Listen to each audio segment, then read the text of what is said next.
ঈশ্বর তো একটা স্বৈরাচারী শাসক হিসেবে সে কতগুলি বিচার বিভাগের সংস্কার করেছিল জি এবং বিকেন্দ্রীকরণ, যেটা প্রশাসনিক বিকেন্দ্র করতে চেয়ে উদ্যোগ নিয়েছিল।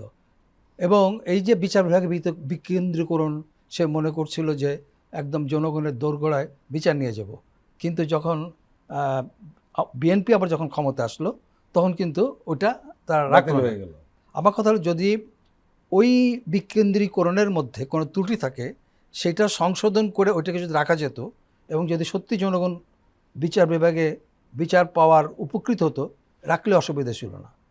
কিন্তু যে কারণে আমি বলতে চাচ্ছি যে রাজনৈতিক দলের সবুজ সংকেত ছাড়া এই ধরনের কমিশন যত বাস্তবসম্মত, যত যুগ উপযোগী হোক, এটা কোনো আলটিমেটলি সমাধান কি দেশকে আগের মতোই চলবে? আমার এখন যেটা হচ্ছে যে অতি জরুরি যে সমস্ত সংস্কার দরকার, কারণ আলটিমেটলি তো অন্তর্বর্তী সরকার, এটা জি আলটিমেট দেশ চালাবে যারা আগামীতে নির্বাচিত হবেন তারা, তাদের সাথে ঐক্যমত্যের ভিত্তিতে সংস্কারে চলে যাওয়া, এটা কোনো পার্টিকুলার রাজনৈতিক দলের ব্যাপার না।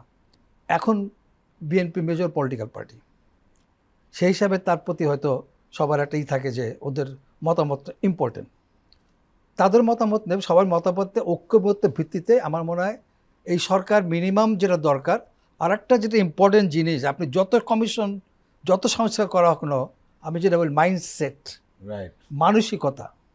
গণতন্ত্র কিন্তু মানসিকতাতে হয়। আপনি যে কারণে দেখবেন যে আমেরিকান সংবিধানের রচনা যারা করছেন, তারও প্রায় অনেক 100 বছর পরে ভোটার রাইটগুলি আসছে, ভোটার রাইট স্ট্যাবলিশ, বিকজ তারা যখন সংবিধান করছেন তারা ধরে নিচ্ছেন যে আমেরিকার জনগণ সঠিক লোক চয়েস করার মতন ওই ইয়ে তো তাদের মধ্যে হয় না এখনও। সুতরাং আমাদের জনগণের মধ্যে যেমন সঠিক লোকটা চয়েস করার মতন ব্যাপারও তারা যেমন দ্বিধাদ্বন্দ্ব থাকে, যদি গণতান্ত্রিক মানসিকতা না থাকে, গণতন্ত্র প্রতিষ্ঠা করার মানসিকতা না থাকে, ইনস্টিটিউশনগুলি সেভাবে যদি তৈরি করার মানসিকতা না থাকে, হাজার সংস্কার করে কোনো লাভ নাই। তাহলে কি করতে হবে? আমরা তো পারবো না এই পলিটিক্যাল লিডারদেরকে ওই মানে এমন কোনো বিশ্ববিদ্যালয় নাই যে বিশ্ববিদ্যালয়ের রাজনৈতিক দলগুলিকে গণতান্ত্রিক করার মতন শিক্ষাদান করতে পারে। এটা হলো মানসিকতা।